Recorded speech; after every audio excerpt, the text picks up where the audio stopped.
Für dieses Video bleibt die Afrika Twin mal zu Hause und es geht zuerst zum Flughafen Münster-Osnabrück.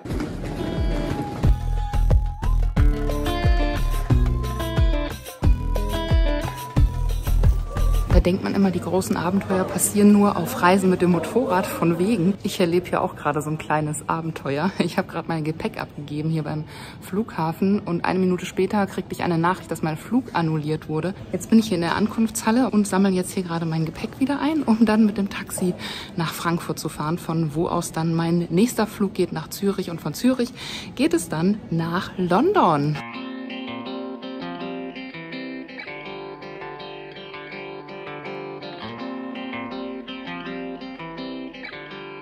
Während die einen im Stadtverkehr meditieren, kämpfe ich vor dem Abflug noch mit meiner Angst vor der Höhe.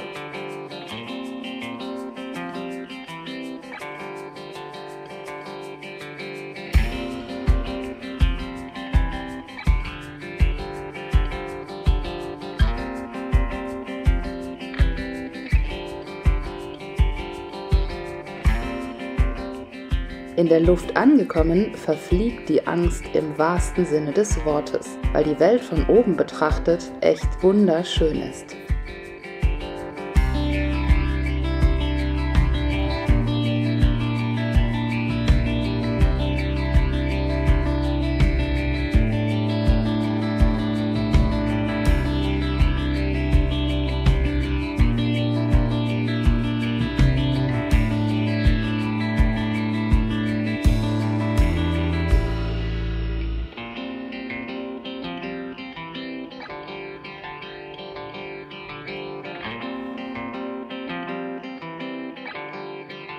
Einen wunderschönen guten Morgen hier aus Brighton mit dem Blick auf das wunderschöne Motorrad Panorama hier aus meinem Hotelzimmer. Spacig war das hier. Und von hier aus geht es jetzt ab in die Motorradschuhe. Heute mal ein bisschen was Leichteres, passt besser zum Bike. Textilkombi, kommt an, weil das Wetter ist miserable. It's raining. But wir werden trotzdem eine Menge Spaß haben, glaube ich. Ich freue mich aufs Bike, auf das Event und deswegen geht's jetzt losi. Das Honda A2 Adventure findet auf den ersten Motorrädern der Welt statt, die mit der exklusiven E-Clutch-Technologie ausgestattet sind. Das bedeutet Schalten, Starten, Stoppen ohne Kupplungshebel. Nur mit dem Schaltpedal. Optional kann der Kupplungshebel jederzeit wie gewohnt bedient werden und das System lässt sich komplett ausschalten. Mit 3 Schalteinstellungen, Hard, Medium und Soft, kannst du den Druck regeln, der auf das Schaltpedal erforderlich ist, um den Gang zu wechseln. Die CB 650R und CBR 650R sind als A2-tauglich klassifiziert. Diese spezielle Führerscheinklasse erlaubt das Fahren von Motorrädern mit einer maximalen Leistung von 35 kW, ungefähr 48 PS. Um den A2-Schein zu erwerben, musst du mindestens 18 Jahre alt sein und eine theoretische und praktische Fahrprüfung ablegen. Es ist eine super Möglichkeit für Fahranfänger, in die Welt des Motorradfahrens einzutauchen und Fahrpraxis zu sammeln, bevor sie auf leistungsstärkere Maschinen umsteigen. An Tag 1 fahre ich die CBR 650R. Sie ist in 2 Farben erhältlich und kommt charakteristisch mit einem Stummellenker und einer sportlichen Verkleidung daher. So, die ersten Meter hier auf der CBR 650R. Für mich wirklich hier was völlig Neues. Ich bin wirklich mein Leben lang, seit ich Motorrad fahre, nur die Reise-Enduros gefahren. Abgesehen von diesem Ausflug auf der Crossstrecke mit der Beta. Und Linksverkehr haben wir hier in England. England ist das größte Land des Vereinigten Königreichs auf der Insel Großbritannien, Freunde. Da schauen wir uns heute mal die Geschichte ein bisschen genauer an.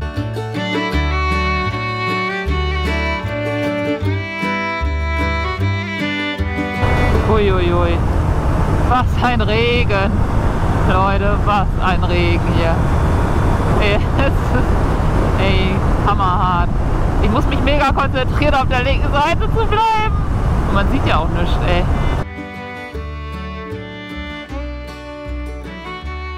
Die ersten Kilometer sind gefahren, Freunde. Man sieht ungefähr so viel hier. Also nicht viel. Aber Spaß. Unglaublich anderes Fahrgefühl mit diesem Motorrad und mit dem E-Clutch.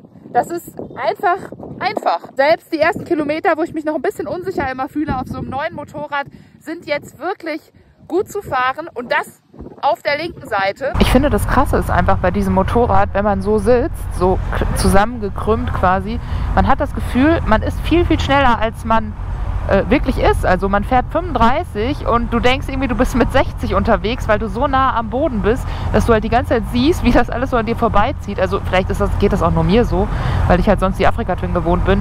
Da sitzt man einfach höher. Also das ist schon special. Nein, das ist nicht special, sondern meine Verpeiltheit. Soll ich mal was richtig Peinliches flüstern? Also für mich ist es ziemlich peinlich. Ich habe vorhin einer Kollegin auf dem Bike gesagt, als sie mich fragte, wie findest du es denn mit dem Motorrad, mit der CBR 650R? Ich meinte, ja, es ist halt voll ungewohnt, weil ich fahre halt normalerweise nur die Afrika-Twin und ich habe das Gefühl, dadurch, dass man so nah am Boden ist, fährt man auch irgendwie viel schneller gefühlt, als man eigentlich auf dem Tacho hat. Und dann meinte sie, you have to double it, it's miles. Also die Zahl, die ich da gesehen habe auf dem Display, wenn da 30 steht, fahre ich nicht 30 Stundenkilometer, sondern 30 Meilen. Und das heißt, das muss man verdoppeln. Das heißt, es sind 60 Kilometer pro Stunde. Also war ich doch ein bisschen schneller unterwegs, als ich so dachte. Okay, aber verratet es bitte keinem, das ist so richtig peinlich, ey. Oh Mann. Ja, das ist halt so ein bisschen verpeilt. Manchmal passiert jedem Mal, oder? Komm, gibt's zu. Ist euch bestimmt auch schon mal passiert, sowas. Ich bin halt noch nie in England gefahren. Naja. Für positive Feuchtigkeit bei all dem Regen gibt's schnell den ersten Coffee Stop. So, den Kaffee gibt's hier in einem traditionellen Pub-Restaurant, das aus dem 17. Jahrhundert stammt. Ihr seht hier so richtig schöne alte Eichenbalken. Hier gibt es sogar eine eigene Weinrebe haben die hier. Im Sommer kann man hier richtig schön draußen sitzen, weil die haben auch noch einen ganz, ganz, ganz tollen Garten. Dieses mit den Lichtern da oben, das ist auch irgendwie so ziemlich typisch hier in England. Richtig gemütlich immer hier in den ganzen Pubs und so, wenn man da abends draußen sitzt. Ganz tolle Stimmung.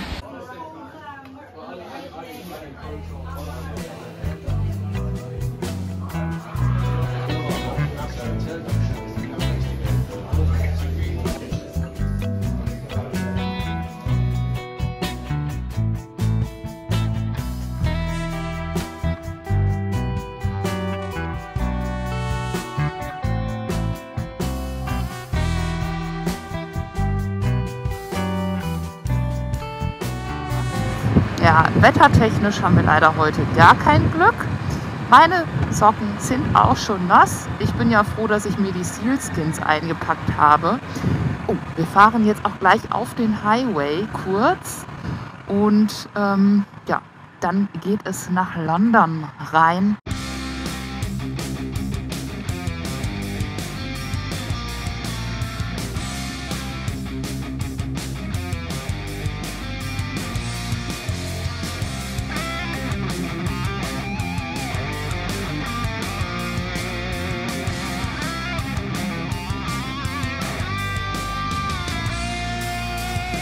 Kleine Sightseeing-Tour durch London. Übrigens total schön in so einem Verkehr.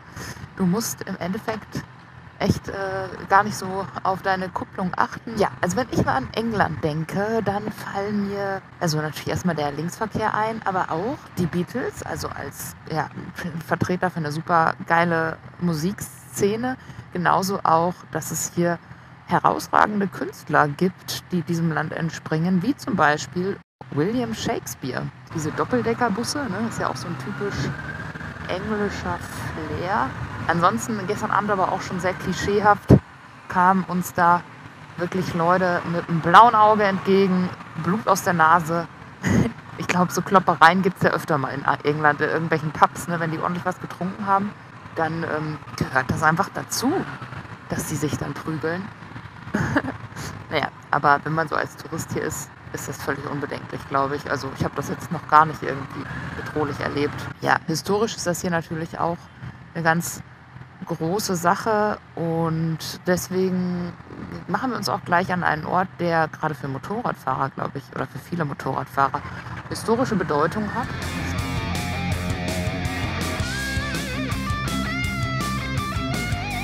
Angekommen im kleinen Zwischenstopp beim Bike Shed Motoko.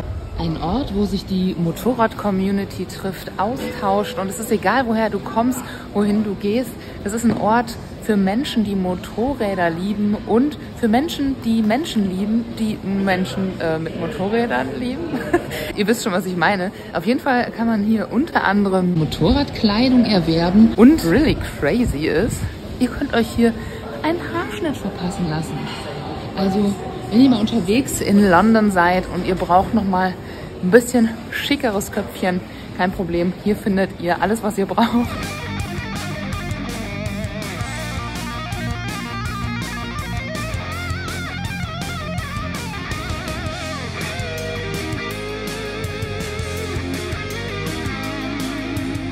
Oh Leute, das hat gut getan. Hier so eine warme, heiße Schokolade. Bin ich wieder warm von innen.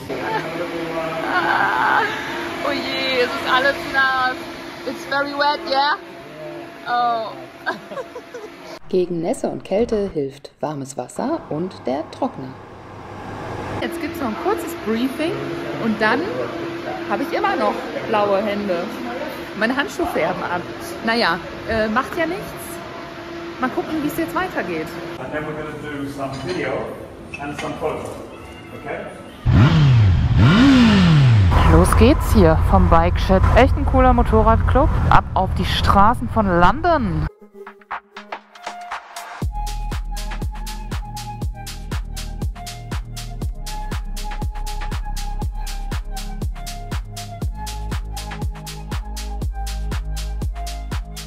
Oh, da ist die Polizeistation. Das ist ja eine sehr, sehr schöne Polizeistation, oder? Sag doch mal. Hier gibt es so viele krasse Gebäude. Boah, ich glaube, hier kann man viele, viele Tage verbringen und man hat immer noch nicht alles gesehen. Wow! Ey, und wisst ihr, worauf man hier in London am allermeisten aufpassen muss? Auf Radfahrer. Ich gucke gerade so links neben meine Seite, plötzlich ist da so ein Radfahrer neben mir, den ich gar nicht gesehen habe. Völlig unerschrocken sind die hier. Also skrupellos fahren die mitten auf der Fahrbahn. Und das, obwohl hier echt Verkehr ist. Und dann macht England seinem Ruf von schlechtem Wetter alle Ehre. Oh no! Raining again! Das war ja auch zu schön mal so. 3 Stunden oder so ohne Regen und davon 1 Stunde im Bike Shed. Ah, übel! Freunde, oh je! Was ist denn da los? Da öffnet der Himmel doch glatt seine Pforten. Ich dachte jetzt, die Sonne würde uns mal küssen, aber nein. Das ist wohl heute vergeblich. Nix da, hier comes the sun. Die Beatles müssen leider ein anderes Mal singen. Bad weather, fish and chips, Mary fucking Poppins, England. Ein paar Schnappschüsse von Big Ben erhasche ich dennoch. Wenn es regnet, dann dampft das Motorrad immer so schön. Why does it always rain on me? Ich bin schon wieder am Singen. Entschuldigung. Ich kann es nicht lassen. Aber Singen macht die Situation auch irgendwie besser. Guck mal, einfach schon so reißende Flüsse auf den Straßen.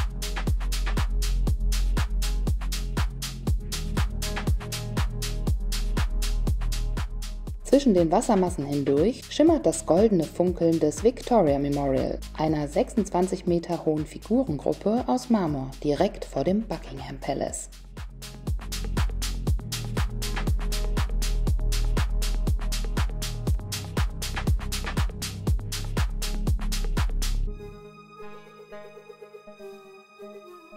So Freunde, wir sind jetzt hier in der Mitte von London und in einem Park. Das ist der Hyde Park und Lady Diana hat hier ganz in der Nähe gelebt. Der Hyde Park, ein Ort im Zentrum von London, wo Mensch wie auch Tier gerne Zeit verbringt. Hier. Jawohl. Und wenn es mal nicht gut läuft, Freunde, den Kopf unter Wasser, ne? Er macht das hier schon wunderbar vor. Oh.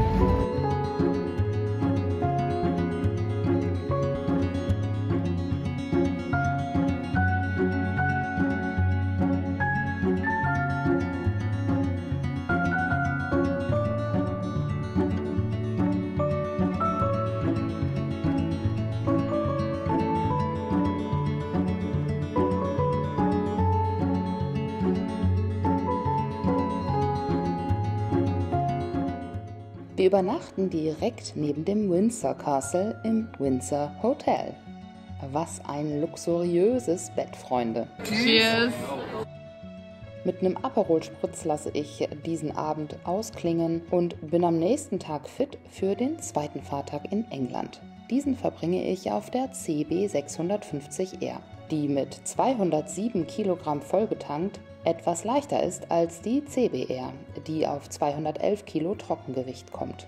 Diesen, wenn auch nur minimalen Gewichtsunterschied merke ich dennoch deutlich, als ich auf der CB 650R sitze, die sich wendiger und direkt gewohnter anfühlt, da die aufrechte Sitzposition der auf der Afrika Twin ähnelt. Abgesehen von dem Gewicht, Verkleidung, dem Lenker und der Tatsache, dass die CB 650R in 4 Farben erhältlich ist, sind die beiden 650er Modelle in vielen Eigenschaften identisch.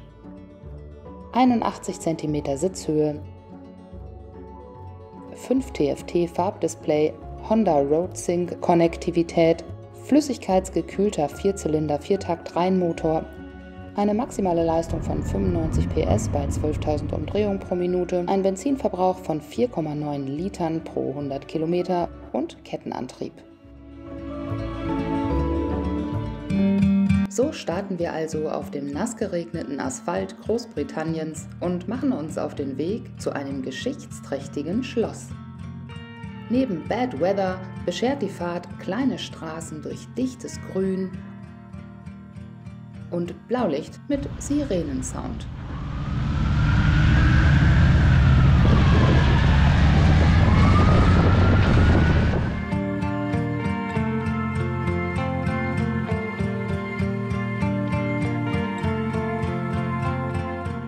Ich habe übrigens beschlossen, mir für die 3 Wochen Sardinienreise zur Abwechslung mal eine regenfreie Fahrt zu wünschen.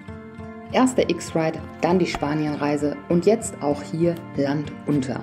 Wenn das so weitergeht, wachsen mir Schwimmhäute zwischen den Zehen, die übrigens nun den zweiten Tag eingeweicht in Julians nicht wasserdichten Schuhen herumdümpeln, die ich mir für diese Tour von ihm ausgeliehen habe. An der Grenze zwischen Surrey und Hampshire heißt es rechts abbiegen und staunen.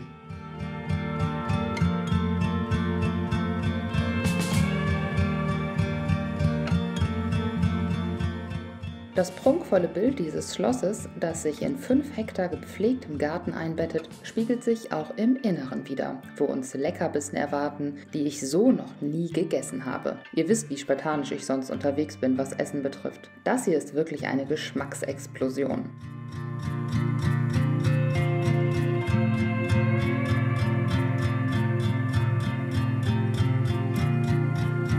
Tell me, the water tastes double good, yeah? Yes. Here? Absolutely. Definitely. With this In a view. castle it always does. Ja. Darf ich vorstellen, mein neues Zuhause. Ich fühle mich ganz wohl hier. Ja, es ist ein bisschen am Rande meines Budgets, aber ich meine, hey, Leute, ne, man gönnt sich ja sonst nichts. Ich denke, meine Motorräder haben hier ausreichend Platz. Und ihr könnt mich hier gerne besuchen kommen im Farnham Castle in England. Also wenn ihr mal in der Gegend seid, ne, kommt immer auf den Kaffee vorbei. Ich finde, er und ich, wir haben doch ein bisschen Ähnlichkeit, oder? Also ich glaube, es ist ein Vorahne von mir. Von daher habe ich auch die volle Berechtigung, hier zu leben in diesem Schloss. Nein, jetzt mal Spaß beiseite. Das Ganze lässt sich hier für Hochzeiten oder andere Festivitäten einfach mieten als Location. Ist sicherlich ein sehr prunkvoller Ort, um zu heiraten oder einfach mal so ein Meeting zu haben. Wie sehr man sich dann noch auf das konzentrieren kann, was da Thema ist eine andere Sache. Aber schon ein cooler Ort.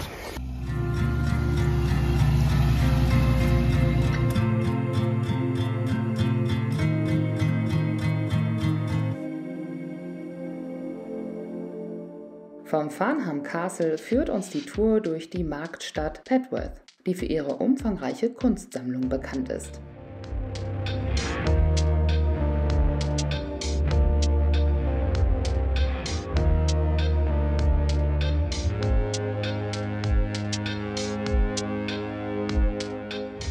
Was mir bei den beiden 650ern besonders gut gefällt, ist die simpel gehaltene Bedienung. Keine Überforderung durch eine Masse an Knöpfen, hier wird auf das Wesentliche reduziert. Ich weiß, über erleichternde Systeme wie das DCT und das Honda E-Clutch werden viele abwertende Kommentare abgegeben. Und wenn mir jemand vor einem Jahr gesagt hätte, dass ich diese Technologien mal mögen werde, hätte ich wohl geantwortet, du hast ein Rad ab. Denn auch ich stehe auf Oldschool. Mittlerweile hat sich meine Sicht auf die neuen Technologien geändert. Denn die machen es mir nicht nur leichter, gute Aufnahmen während der Fahrt zu machen, weil ich dadurch eine Hand frei habe, sondern sie ermöglichen auch Menschen mit Handicap überhaupt erst Motorrad zu fahren. Und Fahranfänger sowie Menschen, die sich unsicher auf dem Motorrad fühlen, bekommen durch diese einiges abgenommen, was im besten Fall eine gesunde Fahrt und mehr Freude beschert. Verschiedene Ansichten sind völlig legitim. Jeder darf und soll fahren, was ihm oder ihr am besten gefällt. Jedoch andere deswegen beleidigen? Come on Leute, wer das macht, hat wirklich ein Rad ab.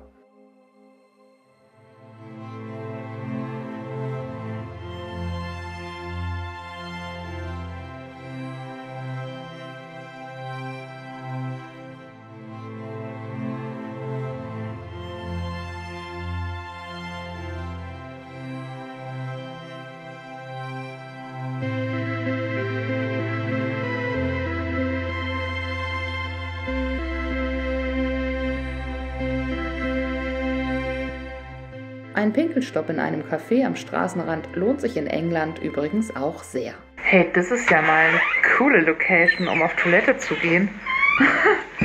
Coole Bilder hier an der Wand. Hier der Blick nach draußen, die Truppe wartet. Will ich mich mal beeilen? Sehr cool. Mann, das riecht richtig geil hier. Sweet.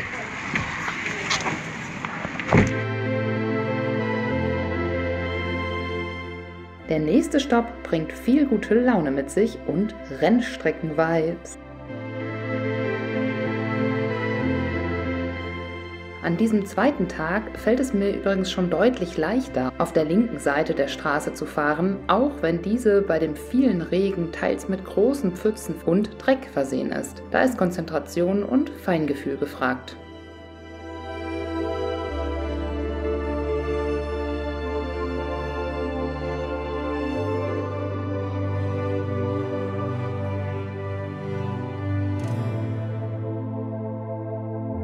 Ich begrüße euch nun in einem ganz anderen Outfit und mit Regenschirm, weil es regnet immer noch.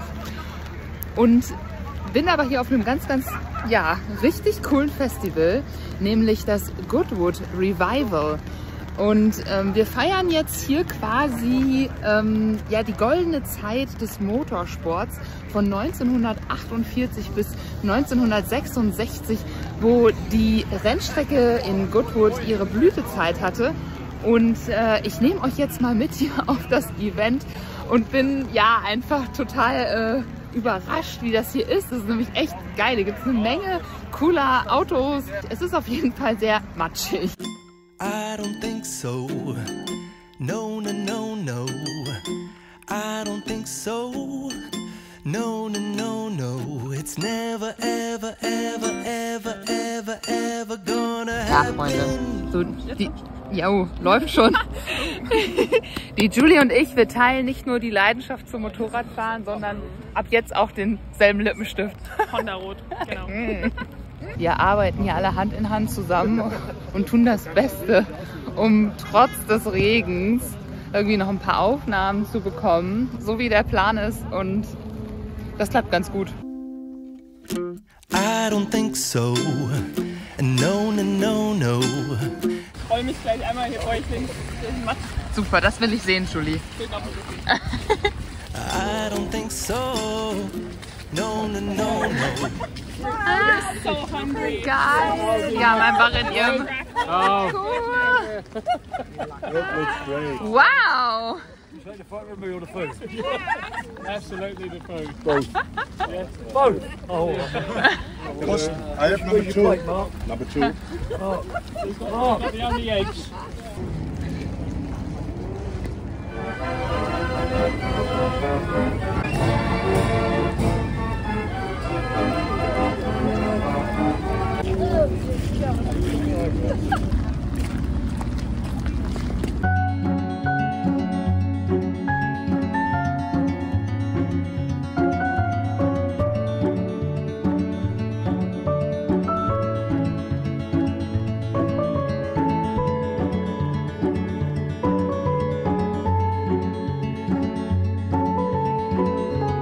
Ich hätte dann bitte gerne auch das Auto im Africa Twin Look.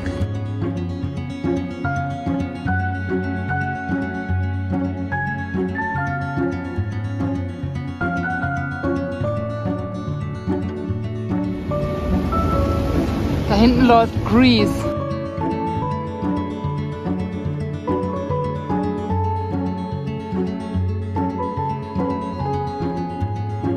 Stellt euch vor, das als Softgepäck, ey.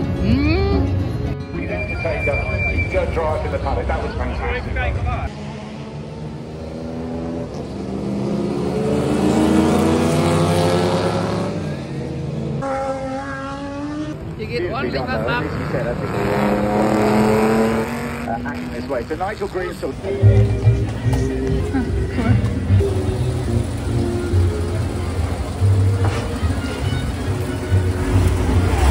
Are you the first time at this event? No, I've been here 3 years now. Wow! So this is my 3rd time. Cool! And you look like this every day? No, I do not, sadly. I went to Betty's and I had my hair done, so no, I don't look like this every day. But you look good! Thank you so much! Hier trifft man nicht nur auf Vintage-Mode, sondern auch auf viele historische britische Motorradmarken, wie zum Beispiel Norton, Triumph, BSA, Royal Enfield und AJS. Also für Liebhaber von Oldtimern ist das Goodwood Festival eine echte Empfehlung. Hier Rough Road. Was? Wir brauchen Heidenauer 60. Heidenauer 60 würden uns jetzt retten, ey. Schatz, es tut mir leid, deine guten Schuhe, es tut mir leid. Ich hoffe, du bist mir nicht böse. Ich liebe dich. Ein britischer Rennfahrer sagte einst: Gib mir Goodwood an einem Sommertag und du kannst den Rest der Welt vergessen. Tja, es war zwar ein sehr verregneter Sommertag, aber in eine andere Welt eintauchen, das ging auf dem Goodwood Revival trotzdem sehr, sehr gut. So ist meine traumhafte Zeit in England auch schon wieder vorbei. Eine letzte Runde drehe ich mit der CB 650R entlang des Ufers des Ärmelkanals in Brighton.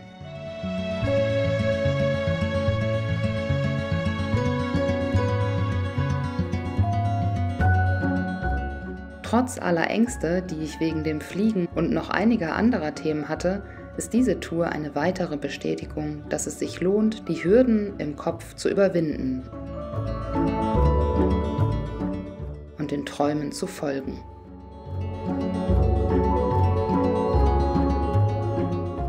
In meinem Fall bedeutet das Motorradfahren, die Welt zu erkunden und Freiheit zu spüren. Danke, dass du wieder dabei warst und dem Video einen Daumen nach oben schenkst. Wir sehen uns.